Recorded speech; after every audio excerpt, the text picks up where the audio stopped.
అందరికీ నమస్కారం. నా పేరు కీర్తి.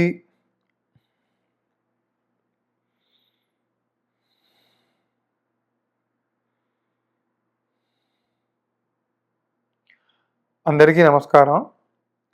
నా పేరు కీర్తి వాడ్రేవు. నేను డాలస్ నుంచి మాట్లాడుతున్నాను. ఇవాళ మనం జూన్ నెలలో ధనుర్రాశి వాళ్ళకి ఎలా ఉందో ఇప్పుడు చూద్దాం. ముందుగా జూన్ నెలలో గ్రహాలు ఏ ఏ స్థానాల్లో మారుతున్నాయో ఇప్పుడు చూద్దాం. జూన్ 2వ తారీఖున the the main benefic planet గురువు కర్కాటక రాశిలోకి, 8వ తారీఖున శుక్రుడు కూడా కర్కాటక రాశిలోకి ప్రవేశిస్తారన్నమాట. 15వ తారీఖున రవి మిథునంలోకి, 20వ తారీఖున కుజుడు వృషభంలోకి, 22వ తారీఖున బుధుడు కర్కాటక రాశిలోకి ప్రవేశిస్తున్నారు. ఇలా మారినప్పుడు ధనుర్రాశి వాళ్ళకి ఎలా ఉందో ఇప్పుడు చూద్దాం. ధనుర్రాశి వాళ్ళకి 6వ ఇంట్లో కుజుడు, 6th హౌస్లో కుజుడు. ఇది చాలా మంచి హౌస్ అనమాట. అంటే కుజుడికి ఇది చాలా మంచి స్థానం. 6వ స్థానం ఏం చెప్తుందంటే మన శత్రు రోగ రుణాల గురించి చెప్తుందన్నమాట. సో 6th హౌస్లో కుజుడు వీటిల్ని డీల్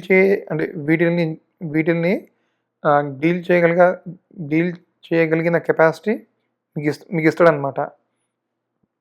అంటే ఉదాహరణకి మీ మీ వృత్తిలో కానీ, మీ వ్యాపారంలో కానీ మీకు కాంపిటీటర్స్ ఉంటే వాళ్ళతోటి చాలా కాంపిటేటివ్గా మీరు మీ యొక్క టాలెంట్ ప్రూవ్ చేసుకుని వాళ్ళ వాళ్ళ వాళ్ళ వాళ్ళకన్నా మీరు పై చేయి, అంటే వాళ్ళకన్నా మీరు బెటర్గా పర్ఫామ్ చేయడానికి ఆస్కారం ఉంటుందన్నమాట. సో కుజుడు ఏంటంటే అంటే విన్నింగ్ ఓవర్ ది కాంపిటీటర్స్. అంటే మీ యొక్క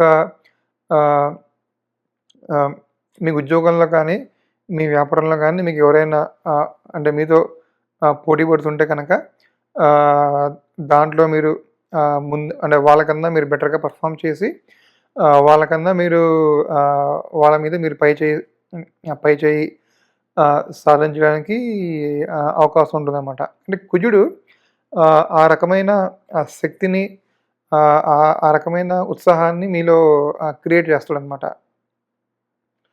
సో అదేవిధంగా రోగ రుణ, అంటే మీకు ఏమైనా హెల్త్ ఇష్యూస్, అనుకోని హెల్త్ ఇష్యూస్ వచ్చినా, అంటే ఆకస్మికంగా ఏమైనా మీకు కొంచెం ఇబ్బంది పడ్డా మీరు దాన్ని ఎలా ఎదుర్కొని దాని నుంచి ఎలా బయటపడాలి అన్నది మీకు ఒక క్లారిటీ, ఒక డైరెక్షన్ అన్నది మీకు కుజుడి వల్ల ఉంటుందన్నమాట. సో ఓవరాల్గా కుజుడు ఏంటంటే విన్నింగ్ ఓవర్ ది కాంపిటీటర్స్. అంటే మీకు ఏమన్నా ఇన్ హెల్త్ కానీ హెల్త్ ఇష్యూస్ వచ్చినా దాన్ని ప్రాపర్గా డీల్ చేయగలిగిన కెపాసిటీని మీకు ఇస్తాడనమాట. అలాగే ఏదైనా అప్పులు, అంటే మీరు ఎవరికైనా డెట్స్, మీకు ఏమైనా డెట్స్ ఉన్నా కూడా ఆ డెట్స్ అన్నిటిని క్లియర్ చేస్తారు. క్లియర్ చేసే పరిస్థితిని మీకు కుజుడు కలిగిస్తాడనమాట. కుజుడు 6వ ఇంట్లో చాలా బ్రహ్మాండంగా యోగిస్తాడు. మెయిన్గా అంటే విద్యార్థులకి వాళ్ళకి ఎలా ఉంటుందంటే ఈ కాంపిటేటివ్ ఎగ్జామ్స్లో మంచి టాప్ ర్యాంక్ రావడం, లేకపోతే కాంపిటేటివ్ ఎగ్జామ్స్లో మంచిగా పర్ఫామ్ చేయడం అనేది స్టూడెంట్స్కి అయితే కనుక అట్లా ఉంటుందన్నమాట. సో ఇది 6వ ఇంట్లో కుజుడి గురించి అనమాట. తర్వాత ధనుర్రాశి వాళ్ళకి సప్తమంలో రవి, బుధులు. సో సప్తమ స్థానం ఏం చెప్తుంది అంటే మన వైవాహిక జీవితము, బిజినెస్ పార్ట్నర్స్, దాన్ని ఇండికేట్ చేస్తుందన్నమాట.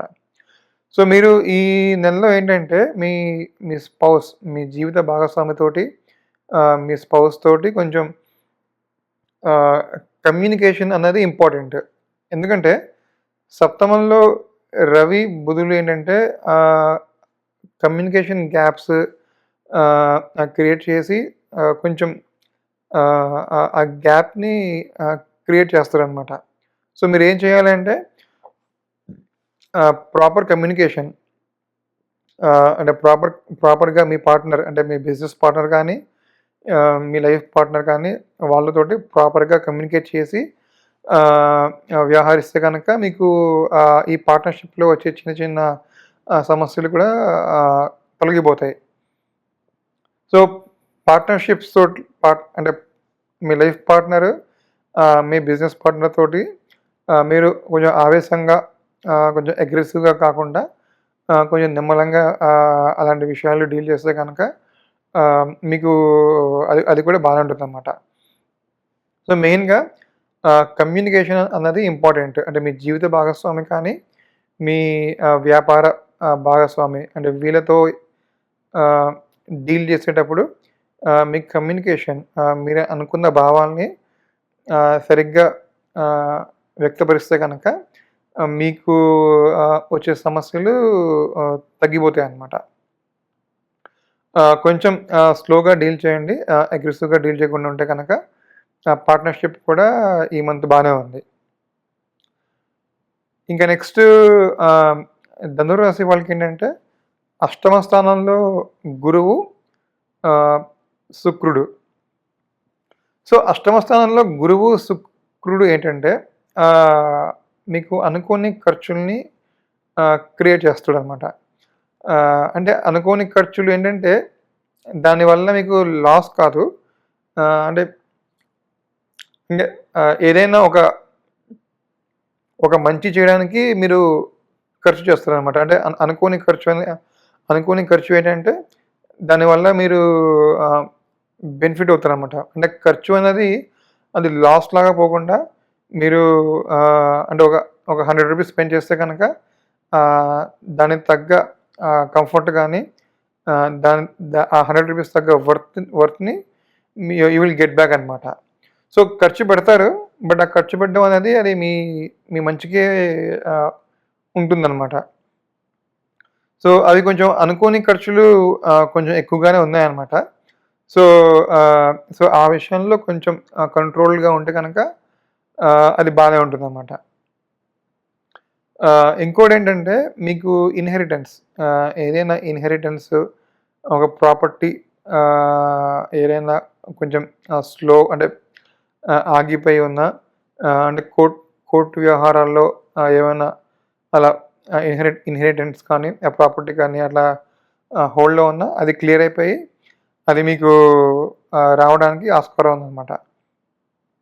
అంటే వంశపారంపర్యంగా ఏదైనా ఆస్తి, ఏదైనా ప్రాపర్టీ మీకు రావాల్సింది ఉంటే గనక అది ఖచ్చితంగా ఈ నెలలో మీకు రావడానికి ఆస్కారం ఉందనమాట. ఆహ్, ఇంకోటేంటంటే హెల్త్ పరంగా కొంచెం జాగ్రత్తలు తీసుకుంటే మంచిది. అంటే బేసిక్ ఎక్సర్‌సైజ్ కానీ, యోగా అవన్నీ చేస్తే కనుక హెల్త్ పాయింట్ ఆఫ్ వ్యూలో మీకు ఏమైనా చిన్న చిన్న సమస్యలు తలెత్తినా అంటే మీరు ప్రాపర్‌గా డీల్ చేస్తే కనుక ఆ హెల్త్ ఇష్యూస్ కూడా మీకు తగ్గుముఖం అవ్వడానికి ఛాన్స్ ఉందన్నమాట. ఆహ్, సో, రీసెర్చ్‌లో ఉండే వాళ్ళకి ఇది బావుంటుంది. అంటే అష్టమంలో గురువు, శుక్రుడు ఏంటంటే పీహెచ్‌డీ కానీ రీసెర్చింగ్ రంగాల్లో ఉన్న వాళ్ళకి ఇది బాగా అనుకూలంగా ఉంటుందన్నమాట. సో, ఓవరాల్‌గా ధనుర్రాశి వాళ్ళకి సిక్స్త్ హౌస్‌లో కుజుడు యోగిస్తున్నాడు. సప్తమంలో రవి, బుధులును, అష్టమంలో గురు, శుక్రులు ఆహ్, అంటే అబోవ్ యావరేజ్‌గా ఉన్నారు.